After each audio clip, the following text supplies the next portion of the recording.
Hello, friends, and welcome to Rise Up in Real Estate, where we are on a quest. We are looking for the extra in the ordinary. And I'm Tad Fulford, and I will be your host on this journey where we will take an honest look at what makes ordinary people extraordinary. Exactly how can we be extra in our personal and our professional lives? In this season of the Rise Up in Real Estate adventure, there will be a monthly rhythm, meaning each month we will have 4 unique episodes. In one episode, we'll tackle a pressing current real estate industry thought. In another, we will chat with a local difference maker in the real estate space.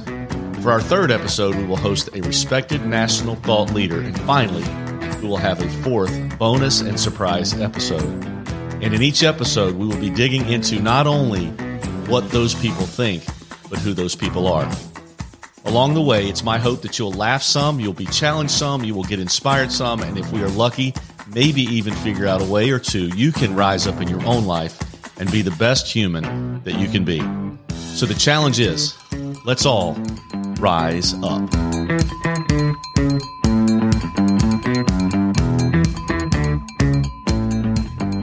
Hey, Rise Up Nation, welcome back. We're so excited to have you again. Thank you for your loyalty, man. The listenership has really grown over the past couple of months, and I'm honored by that. I hope you're getting as much out of this as I am. I genuinely listen to every episode, even though I record them. I listen to them and learn something almost every time, and that's the whole idea of this podcast. And today at Rise Up in Real Estate, I'm excited because I have a guy that I genuinely like, and that's the reason I like Keith is he's genuine. He's real. What you see is what you get. He's hardworking. He's been successful. He's got a great story, and I think you'll like him too. But Keith McGurk, I'm so glad you're here. Thanks for agreeing to be on this. The pay is good, and I appreciate you saying yes. Yes. I'm still waiting for that check to deposit, but I have faith in you, Ted. Yes. Well, once we get done, and if anybody listens, I might send you some royalties. How about this? I'll give you twice as much as I get. Okay. That's a fair deal. So anyway, I've got Keith McGurk here. Just so you guys will know, we are coastal region of South Carolina. We are a real estate company in general. Keith has been with us for some time now as an agent, a very successful agent, but he's multidimensional, and I'm excited to introduce him to you. Keith, tell me briefly your story. I know you've got a great one, and I encourage anybody listening to take you to coffee just to hear the whole story, because I have had the privilege of knowing you for like maybe 4 or 5 years now. I don't remember when we first met, but it was way before you came to our company. Tell us a little bit about yourself that you want to highlight and your story before real estate. Okay. Well, first, thank you very much for having me on. I've listened to every one of the podcasts, and definitely get a nugget from every one of them. So it's got a great mission behind it, and that's why I was eager to get on. I am originally from New York. I don't know if you guys can tell yet. No. I'm not an original Southerner. However, I am from Long Island, New York. I am a retired New York City police officer. Okay, anybody that has my business card has seen that shield on my logo. For a few years now. As a cop, as an active cop, it's a bit of an identifying mark, and yes. It doesn't go anywhere in retirement, and it actually kind of makes me seek out being around like-minded people, which also brings me to the next kind of chapter. I'm also president of a local fraternal organization here for law enforcement and military members, Smoking Shields, South Carolina. We're actually a national organization now in 14 states. I think when we first met, Tad, we were at like 8 or 9. Yeah. So the organization's grown quite a bit. We have a national chapter kind of governing and overseeing the whole kit and caboodle. So it's definitely going places, and it's really a lot of fun to be a part of. And very similar to this podcast, I earn the same salary from Smoking Shields as I do from Tad's podcast, which is twice as what he makes. And just in case anybody doesn't understand sarcasm or my New York accent's a little unaudible, we don't make anything. Okay, it's zero. It's total volunteer. That's what we do. Yeah. Let me stop you for a second and ask you a couple of questions because, and I don't want to get. You and I know each other very well. And if any of my friends are friends with you on social media, I don't want to get too far down the rabbit hole of because I know it's a very sensitive day in the police world. It has been the last week. What we've watched going on in Memphis has been, I know you have an opinion 100%, even though you and I haven't talked about it, but you're a part of two organizations that stand for something. And I appreciate that about you. And when you say you were a cop in New York, it just brings with it, in my opinion, an aura of respect and trust and like reverence. Not to put you on a pedestal, but you've served, right? And now your fraternal organization is the same way to me. Like, explain to me about this giving, Keith. Like, why do you feel the urge to give back so much? Where did it come from, and what's it connected to? Do you even know? Is it just who you are? And that's off the script, but Yeah. you could just speak about it. Well, the answer to this question is going to shock a lot of people. I'll be honest with you. Okay. And the answer to this question actually comes from more about who I am than any job I do or any one of the kids that I have or anything like that. A lot of people may know, or a lot of people may not know. I'm a member of another group that hadn't been talked about yet. A group that saved my life, a group that set me on the path to be the man who I am today. And it's through that group that I learned the art of, you can't keep what you have unless you give it away. Okay. That is honestly a mantra that I have lived by and learned over the course of the last, 2 decades, more than that. I am a sober member of Alcoholics Anonymous. I stopped drinking, changed my life around. I followed, everything in that program. It's an ongoing mission. It's not there's no graduate program. There's no degree that you earn. You just keep applying the rules and principles and learn more about who I am, what makes me tick. I have no regrets. I have no fear about talking about this, because I'm absolutely 110% totally convinced that everything that happened in my past led me to this conversation with you today. Yeah.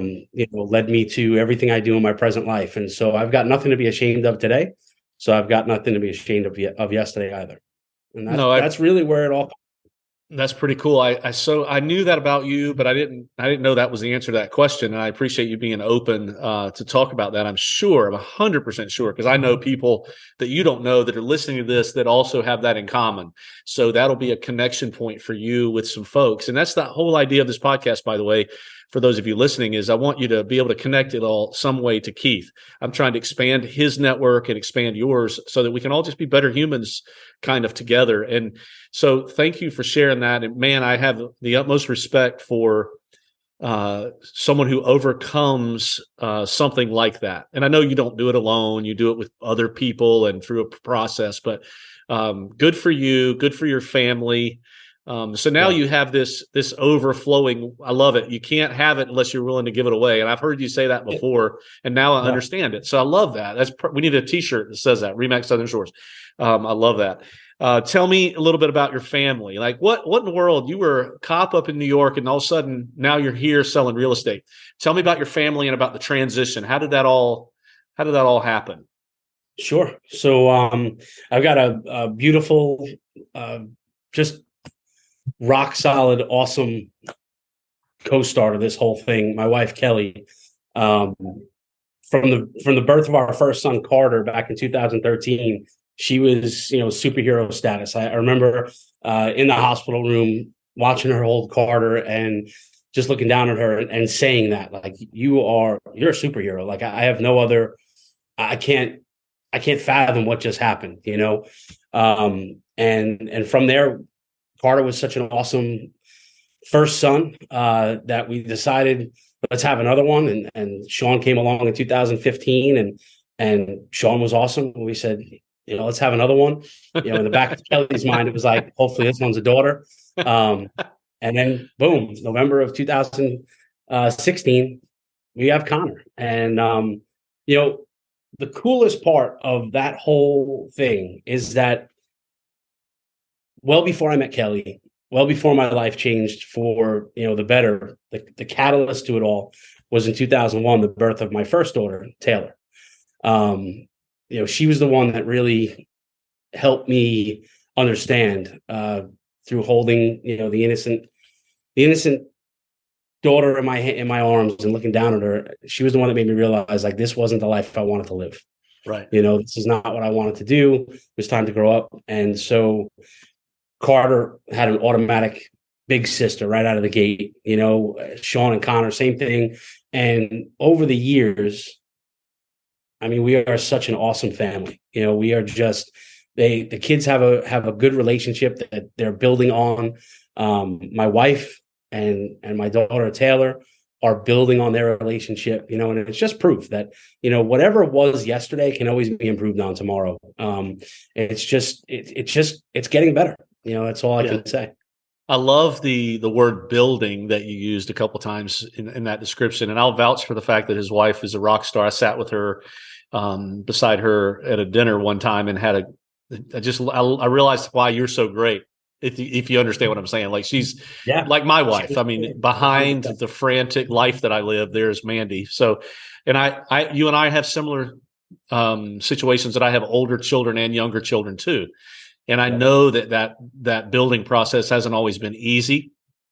It hasn't always gone like you wanted. You probably haven't done all the right things and no one else has done all the right things at some point, but building is important. And like you just continue building and you continue realizing that it's a work in progress, and good for you that you get to see the blended family start coming to fruition. Because I know you've done a lot of hard things over time, Keith, and I'm happy that that's turning for you. And not that there won't be other hard times. I mean, there's times Mandy and my oldest daughter, they don't talk like they want to or whatever, but it is a building process. That's an important word to see. And now you got your 3 boys, and you're pretty involved with sports. I know you, man. You just bleed, like you just love it. I see your posts about baseball, and it's almost like they're already in the major leagues. You just love it so much, don't you? It's awesome. Ever since we moved down here, so after I retired from the police department in 2017, we relocated here to the beach in January of 18. And one of the biggest reasons why I said to my wife, I'm like, look, we have a decision. One of us or both of us can go back to work full time and have our kids raised, in a daycare setting and spend as much time we can with them on the weekends. Or we can relocate to a place where, like, my pension can kind of take care of a lot of our daily life needs and expenses. And one of us just goes out and work. And we had already started that before I got hurt. My wife had already decided to be a stay-at-home mom, even back in mid 15, early 16. So we had already started those wheels in motion. We didn't want to give it up. We didn't want to go back to being that, both parents in the household without working full time. I get it. I mean, it's a grind, and my hat's off to every single one of you out there that do it. And there's a lot more than there should be out there doing it. But I wanted to really focus on family, and that's why we came down here. And I've been coaching the kids in Little League baseball for, ever since we got here, 4.5 years now. Flag football, tackle football, kind of running around the soccer field like a swarm of bees, everything. It's just, it's absolutely awesome to see. And it's so much fun to be a part of. It really is.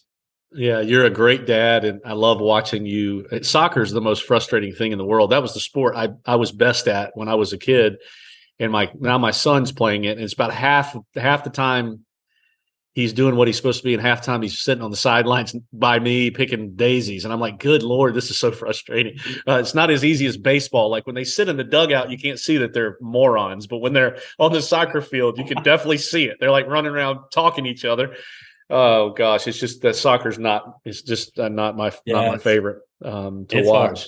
Hard. So tell me a little bit before we hop into real estate. I just want to make sure we highlight, and I'm going to put if you'll send me the link to Smoking Shields so that people can get informed. I'll put that at the end of the show notes so that people can click on it. But tell me, what is the purpose of that, Keith? I know your heart beats there, but tell me what's the end result and why would someone get involved there? So Smoking Shields is built off of a very simple motto: love of the leaf, brotherhood of the shield. A lot of places in the country, they call the thing that sits on a cop's chest, they call it a badge. Well, in the NYPD, we call that a shield. That's why it's love of the shield. And I always have to kind of make that connection because people are like, what are you talking about? That's just something we called it in the police department up north. So love of the leaf, brotherhood of the shield. The whole organization started out of the NYPD because there was a lack of a fraternal organization that was focused over a bunch of guys or girls getting around, sitting down and enjoying the camaraderie, unpacking your day on patrol over the good, enjoyment of a good, fine premium cigar. The reason it's a cigar is because, I don't know many other activities that you can do where it forces you to kind of just sit and just relax and just kind of give you that ability to just connect with the people around you. And you could walk into any cigar lounge in the country, and if there's a core group that goes to that lounge, like Goodfellas Cigar Lounge down in Murrells Inlet is one that I frequent a lot. You can go into that lounge any day and you can see that core group of guys sitting around and enjoying a conversation. And it doesn't even have to be about what's on television. It doesn't have to be immediately inspired. It's just a conversation amongst brethren, amongst friends, amongst the camaraderie that they've built in that little network. And now add to it being law enforcement and military centric and having that safety of knowing that we're in good company and that we're not being judged. We're not being, watched or anything like that. And just being able to unpack your day. There's a PTSD is a big thing in law enforcement and military. And, a lot of doctors will say, PTSD grows in the dark, grows in silence. And so group therapy and talk therapy groups are formed to help PTSD victims deal with it. Well, sitting down over a cigar, can do the same thing. And that's really where it all came to fruition. Okay. That's cool. And then the giving aspect of it, the giving aspect, our number one charity is Cigars for Warriors. So these men and women that are fighting for our freedom overseas, every one of our chapters, that every one of our meetings has a Cigars for Warriors box that we donate cigars to. Any one of our charity foundation, charity events, we have a Cigars for Warriors box. My VP, John Sinise, is the Cigars for Warriors regional spokesperson or point person. And we collect all these cigars and we collect monetary donations and we send those across, the Atlantic Ocean or wherever these guys and girls are fighting for our freedom so they can too sit, enjoy the company, unpack their day, and hopefully it doesn't come home with them. You know what I mean? Yeah. That's where it all started. That's really cool. I appreciate you sharing that. And I will put the link. I'm sure that people can, if they're qualified, they can join the organization and they can give to the organization, even if they're not military or they're not police, or they don't even, like me, I'm not any of them, and don't smoke cigars, but I've contributed. So you guys jump in and can help. And remember what Keith said in the beginning, you can't keep it unless you give it away. And I respect that about you very much. And I know that that's like a thread that runs through all your life. And now I understand why, because you're sharing the other story.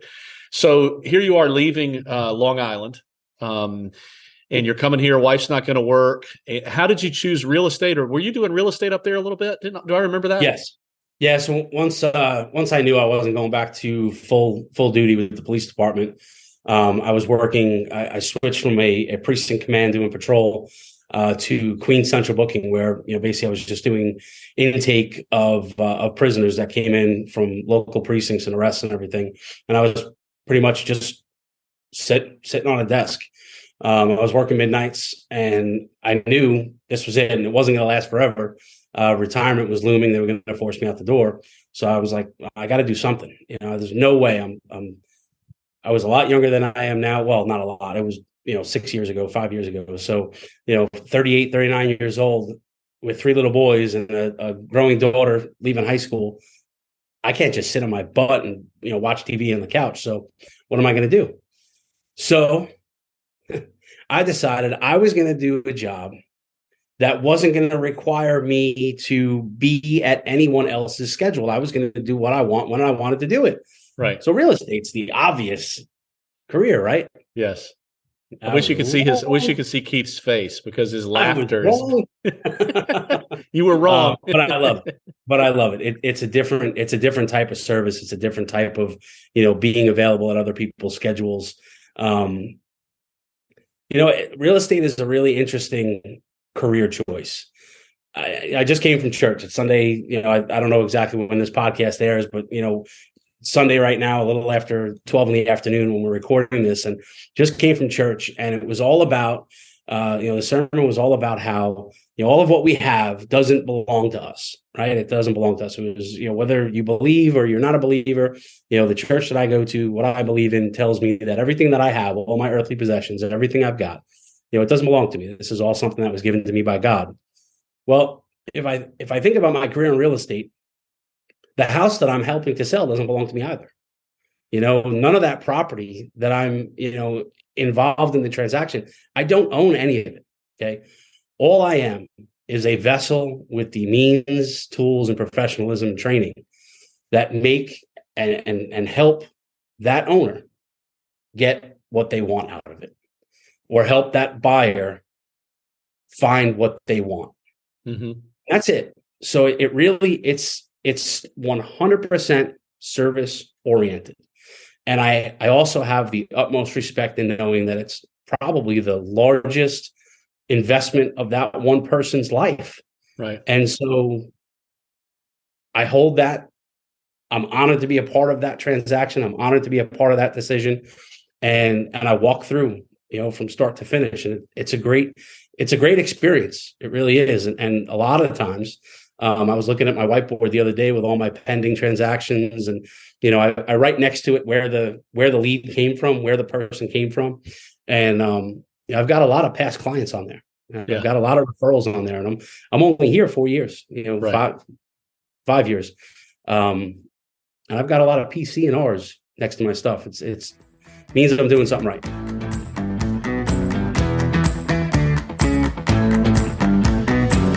If you live or own property along the coast of South Carolina, you probably need insurance. We Insure Advocates is a locally owned independent agency with industry-leading service support. Our team of customer-centric agents can explain your coverage options and help you craft an insurance program that fits your needs and budget. Data-driven for better value, people-led for better service. That's the difference of we. For all of your property insurance needs, please find us at weinsureadvocates.com or call us at 843-491-6990. Yeah, that's good. That's good. So tell me, take a perspective for me. I ask everybody this that's in real estate. There's a lot of noise, which I call it noise out there about a shifting market, which I think is crazy in my opinion, but based on what we've been through in the since you really started, it's been whack-a-mole. I mean, it's just been crazy since 17 or 18. But what's your mindset? What's your perspective of the current market? Like here we are, January 2023. We'll probably air this in a week or two or three. So today's the day that the semifinals of the NFL is happening today. The Giants aren't in, Keith, but I'm just giving people a perspective. The Kansas City Chiefs are, though, and they're one of the last 4 teams, so we'll see where they go. Chief Kingdom, that's right. But what is your perspective right now on this market? And I want Keith. I don't need fluff. I just need Keith. Tell me how you're viewing it right now. I don't care. What say do I have in what the market is, right? Yeah. So I'm a Long Island guy that came from residential real estate. It was all resale. There was virtually no new construction. New construction was virtually unheard of where I come from. VRBO, Airbnb, short-term rentals weren't really a thing back in 2016 when I got my license. And I was there for about a year and a half, and I came down to Myrtle Beach, and the entire business was different. The entire thing was different. I'm in high-rise hotels overlooking the Atlantic Ocean, selling a lifestyle, it was a completely different job down here, a completely different market. And I did just fine. I learned it. I understood it. I understood the properties. I understood why people were looking for it or looking to sell it. And all right, let's go. Business as usual. When I was a police officer, not every call was the same. Every call was a shifting market. You can go on a domestic violence job and you can go on 10 of them a night, not one of them be the same. You can pull 40 cars over and not one situation be the same, all for the same violation. Life is about change. Life is about shift. And I mean, people, no offense to anybody who makes a living out of talking about the shifting market, but all you're doing, in my opinion, is kind of like the same thing that 24-hour news cycles do. You're just making a living out of telling somebody else's story, and really how you handle it, separating the boys from the men, separating the children from the adults. Let's be PC, right? You just accept it from the minute you wake up in the morning that everything I did yesterday may not work for today. Yeah. And that's it.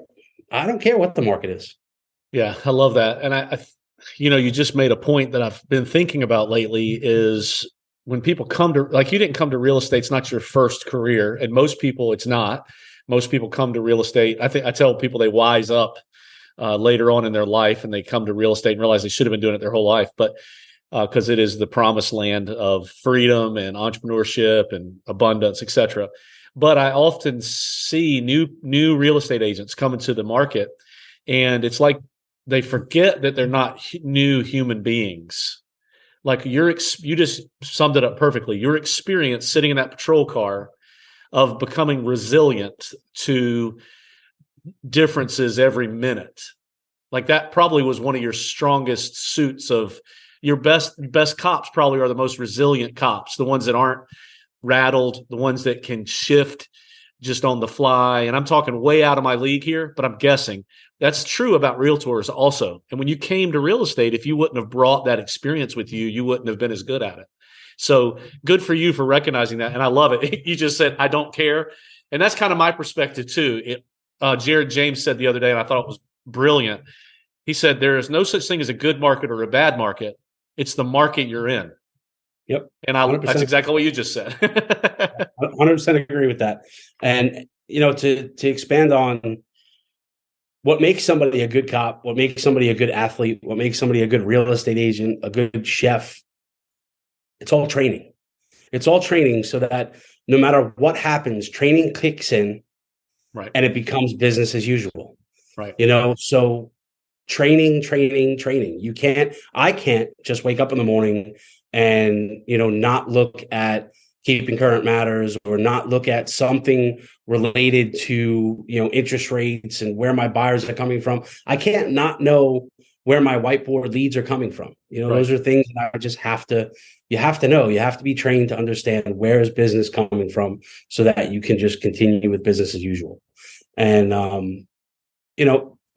I'm not a real estate agent to light the world on fire. I'm not the kind of real estate agent that that seeks high tremendously high accolades or it's got something to do with a dollar amount.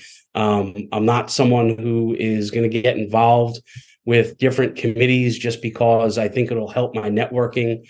I get involved with causes and with things that I believe in that will help me as a person, which will make me a better person to help that buyer or seller achieve their goal. And there's a big difference. There's a big difference there. Yeah. I love that. And you kind of see through it as fake. You know what I mean? There's a difference between real and fake. And I guess that's what I was getting at. Yeah, no, I love that. And I hope that especially the newer to this profession, I should say this, like if you're new to real estate, things are going to be different right now than they were last year. If you're like a year in or 2 years in, it's changing for sure. But listen to what Keith is saying. Like it is what it is. And if you do things for the right reason, we just talked to someone yesterday about money. You can't do it for money. If you got commission breath, it's going to offend everyone.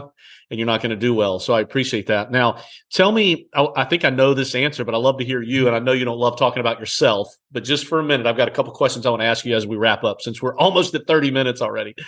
Tell me, what do you consider your superpower? Like, what do you bring to the table that Keith is going to contribute this? What is your superpower, professionally or personally? I don't care how you answer it. Oh boy. Listening. Good. I can hear someone talk to me, and I can hear what they're asking for. So I'll give you a quick example. I know we're running out of time. No, go ahead. So I deal with a lot of Northeast clients. I deal with a lot of New Yorkers. And from a buyer perspective, this is what we always hear. This is what I always hear. I want $200,000 by the beach, no HOA. And I look at them and I just say, you're not getting any of that. And you're going to be okay with it at the end, because I hear what you want. I understand what your goal is. And I've got something, and it's not going to meet any of those characteristics, but you're going to be thrilled. And so I have that ability to listen to what people hear, what people say. And when I talk to them, I don't sugarcoat anything. Right. I don't try to fill them with unrealistic expectations or make them feel like my goal is just to please them. There's got to be a level of honesty and truth. And so when I listen to somebody, I also hear that they want that back from me. And I think that's what makes me different, in my opinion. Yeah, I love that. That is probably good for your marriage, probably good for you as a parent, especially with your older daughter. It's probably really good for you as a leader of a fraternal organization, certainly good in real estate. But what I just heard from you was what Darren Hardy, I'm in a masterclass with Darren Hardy right now, and he said confidence is one of the most underrated skills that you can have in sales, because confidence and arrogance are often confused. But when you look at light years apart, when you look at someone and you can say, hey, I know what you want and you're going to be fine, that's a trusted advisor leading you in the right place. And what I hear you saying is a client picks up on that from you, and I love it. I love that. Tell me a good book that you could recommend. I'll put the link down. If something that you've read, either personally or professionally, that made a difference for you, or if you're a reader. If not, tell me something good on Audible other than Rise Up in Real Estate. So Rise Up in Real Estate would definitely be the podcast of choice. Yeah. Believe it or not, I've never really been much of a reader, right? Okay. But I've read some stuff that has helped me personally, not career orientated, but the book that I read now is the Bible. Okay. Learning the different stories in the Bible and how it's amazing how I can relate that to my life today. Like I feel honored that I find identification in reading the Bible. Like, what an awesome level of holy crap. One of my biggest reasons why I drank so much and whatever I did in the past was because I never felt like I really fit in. Right. Yeah. And wow, what a total 180 when I pick up the Bible and I fit in. Like, holy cow. Yeah. And it's like a lightning strike, right? And it just inspires me to read a little bit more. And I think the benefit is the Bible's so big that I don't have to look at it as a start and end. Yeah. I kind of look at it like my program with staying sober. It's an ever evolving understanding. And as I change and as things change, the stories in the Bible hit me in a different way. And maybe that's why I don't care about a shifting market, because everything changes. Everything changes. Yeah, I love that, Keith. I wouldn't have guessed that was going to be your book, but when you started talking, I thought he's going to say the Bible, and I love it. And the reason I love it is because people wouldn't predict that about you, nor my wife, right? They, I don't know. We're not going to go into it, but I appreciate you sharing that. And I wanted to ask you this as a follow-up. Do you follow along in the Bible the way that your church is going, or how do you read the Bible? It's 66 books and it's pretty long. And how do you jump in if somebody wanted to do that? How do you do it? So I just joined a Bible study about 2 months ago, and I don't know how to answer that question yet. Like I'm reading it the way that they're teaching it. Okay. And in church a couple of months ago. They were going through the whole book of Hebrews, and for the last couple of weeks, they've started this new series in church about the kingdom. So they kind of bounce around, and it really helps to show you that so many of the books relate to each other and almost tell the same stories. One thing I've learned is that the whole book is in Genesis. That's what in the short time that I've been studying, it's all in that one book. So, I've been reading that pretty regularly, and then just kind of following along with the Bible study. And that's kind of how I've done it. That's a good word. So Bible study is a good way to kind of tackle that. It's like eating an elephant. How do you eat an elephant? You take it one bite at a time, right? So I think eating an elephant is probably easier than reading the Bible. But that's awesome. I love that answer. Last question. So the name of the podcast is Rise Up in Real Estate. And the reason I named it that was because I was trying to figure out how my listeners and my guests, what they could share with us that would help us rise above the mediocrity, the day-to-day, the negativity, the normal, and be extraordinary. So what is it that you do on a daily basis that helps you rise up? Is there something that's a definite part of your routine that you could say helps you each day? I don't give up. Okay. I don't give up. I don't settle for failures of being defining moments, and don't try harder. I don't. I just don't give up. That's it. Where did that come from, Keith? Where did you learn that? Probably the single lowest day of my life. Okay. November 24th, 2009, when I did give up. And that was the defining moment where I realized it didn't have to be like that anymore. And since that day, it hasn't. Yeah. Well, man, I know there's a lot of people listening to this that could say the same thing, but I'm happy that you didn't. You have enhanced my life. I know the listeners today have connected to something. I love your transparency. And if you know Keith, he can actually be a little bit more transparent. He'll tell you anything you ask him, and you just got to be ready to hear it. And I love that about you. You've been a blessing in my life, great for our organization. I've enjoyed playing golf with you. By the way, I should say, soon as it gets a little bit, you're from Long Island. I know this isn't cold, but as soon as it warms up a little bit more, we're going to start doing it on a weekly basis. And I want you to be a part of the group every week if you want to. I'll set a date and we'll do it. I would love it. And for everybody listening, Tad's a really nice guy, and it's a great golf course that we play at. But Tad's human, and really the only reason why he invites me out to play is to stroke his ego because he knows he's better than me. But you invite me out to play enough, eventually that's going to change, and I'm gonna get better.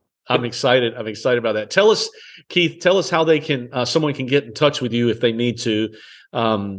Where can they find you on social or on email or whatever in case somebody wants to reach out to you? So I have an Instagram page, Keith Sells the Beach. So that's my Instagram page. I have a website. You can go to nextchaptergroup.com or kmbeachlife.com. They're kind of the same URL that bring you to the same place. That will show you MLS listings and all that stuff. But SmokingShieldsSC.org is really where I'd love to see a lot of people go, see what we're all about, see what we do for the community.